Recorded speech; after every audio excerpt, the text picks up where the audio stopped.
Ads haven't been innovated in a long time.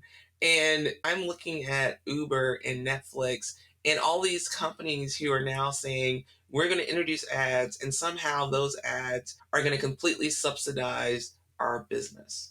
Product market fit, it's about having a product that people are willing to purchase from you and that you can create profitably. I texted Tam and I was like, I want to talk about this. I was like, because in some ways, it sounds like what they're saying is if we introduce ads here, we suddenly will have product market fit, PMF. That's not true because the entire theory about PMF is that you have to have it, period. And if you add some ads, maybe that just adds a little secret sauce to your bottom line. Tam, can you advertise your way to PMF? That's an interesting way to phrase that question.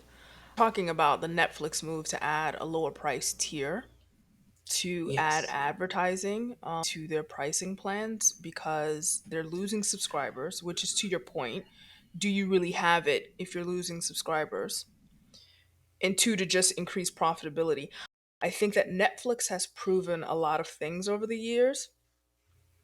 One, they've proven that people want to watch streaming. That was a hypothesis that they had, that streaming would be a thing, that non-linear TV would be a thing. They could release shows en masse, and they created this behavior around binging.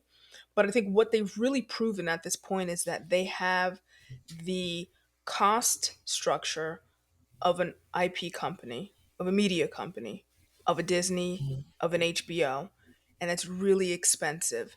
They have the same costs as they have, maybe even more, but they don't have the franchise hits that they have, the kind of things that just have reoccurring revenue. And so they're constantly in this loop of trying to create a reason for people to be long term subscribers. It's getting harder and harder and harder. If you were to ask me Mhm. what kind of plan do I have at Netflix, I have the add to the queue but never actually watch plan. Facts. Or I have the I seen the preview, I think I get it plan.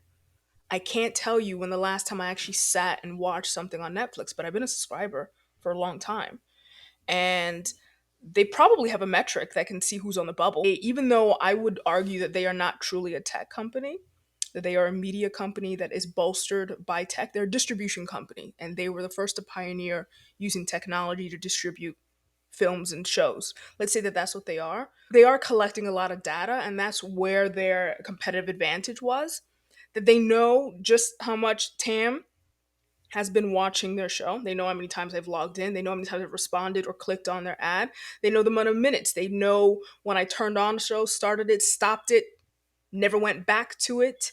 They probably have some kind of score on me that says if this continues for this much more time, she's likely to cancel. They probably can come up with some formula that tells them that. And that goes to the question of product market fit. Do you really have it? So then you're coming in trying to say, well, we don't think we really have it, but maybe we'll entice Tam or someone like Tam to go down to a lower price tier in exchange for watching ads.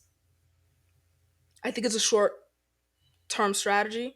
I think it's the most obvious way to look at this problem. I think Netflix, and this is very hard to do, I'm not being glib about this, is the other way that they could have looked at this is said, how can we delight Tam enough to make this price seem exclusive? Instead of creating a tier that says you're going to get a lesser experience for paying less, why don't you give me a better experience for paying more? You're just saying you're going to get the same experience you've always had. No commercials, but the content's not any better. I don't have a say in what content gets produced. What benefit do I have for being this? How much am I even paying? I should have looked that up. I just Well, keep accepting their price increases.